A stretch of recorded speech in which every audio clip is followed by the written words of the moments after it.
शाबानुल मुअज़्ज़म का ये महीना है और ये हिजरी साल का 8वां महीना है। हिजरी साल का पहला महीना मुहर्रमुल हराम है और शाबानुल मुअज़्ज़म 8वां महीना है।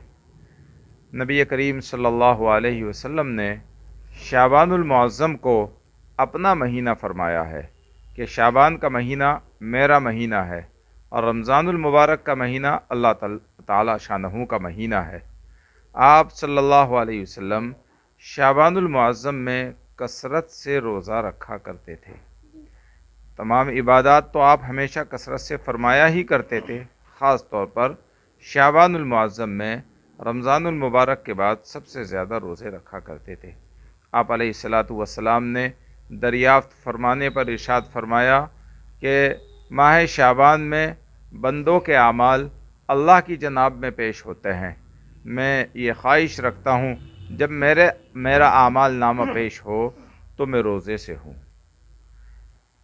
उलमा ने फरमाया कि बंदों के आमाल माह शाबान में कब पेश होते हैं, तो उसके बारे में शाबान की निस्फ रात, 14 शाबान और 15 शाबान की जो दरमियानी रात है वो शाबान की निस्फ रात कहलाती है। निस्फ शाबान की रात, जिसे उर्फ़ आम में यानी आम लोग शब बारात कहते हैं।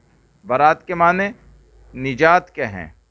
लिहाजा अहादीस में इस रात के फ़ज़ाइल के ताल्लुक़ से जो मज़ामीन आए हैं उसमें ख़ास तौर पर यह मज़मून आया है कि अल्लाह ताला शानहू अपने ख़ास फ़ज़ल से इस रात में अपने गुनहगार बंदों की मग़फ़िरत ख़ासा फरमाते हैं।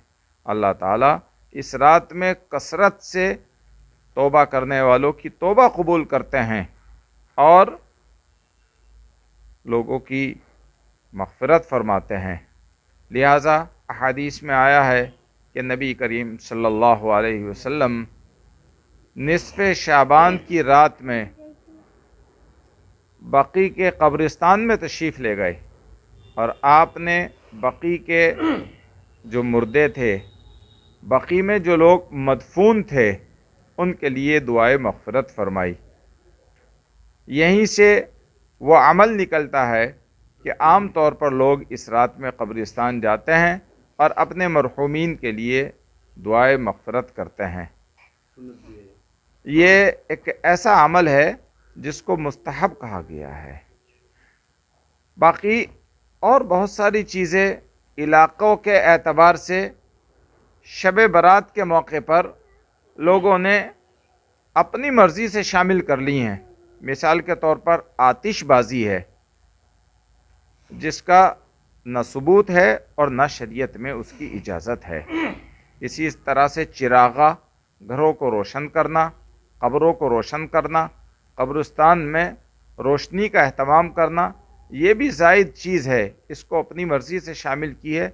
शरीयत में न इसकी कोई असल है और न इसकी इजाज़त है। इसी तरह से बाज़ खानों के पकाने का अहतमाम करना, ये समझ कर कि जो इस रात के लिए वो खाने मखसूस हैं, हालांकि इस रात में किसी खाने के लिए कोई तख़सीस नहीं कि उसको बनाया जाए जो इसकी पहचान हो या उस पर कोई सवाब हो। तो वो चीज़ें जिनकी शरीयत में ना असल है और न शरीयत ने उसकी इजाज़त दी है, उससे इज्तिनाब करना चाहिए, बचना चाहिए। और इस रात में इबादत, दुआए मग़फ़िरत और अल्लाह की जनाब में आहोज़ारी और रुजू इल्लाह, अल्लाह की तरफ मुतवज्जे होकर अपने लिए उससे रहमत और मग़फ़िरत तलब करना, ये असल है। इसको इख्तियार करना चाहिए।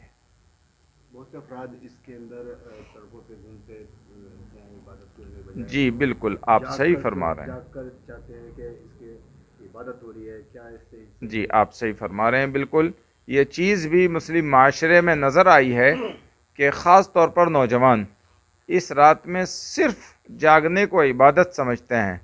तो सिर्फ़ जागना इबादत नहीं, बल्कि जागकर इबादत करना ही इबादत करार दिया जाएगा।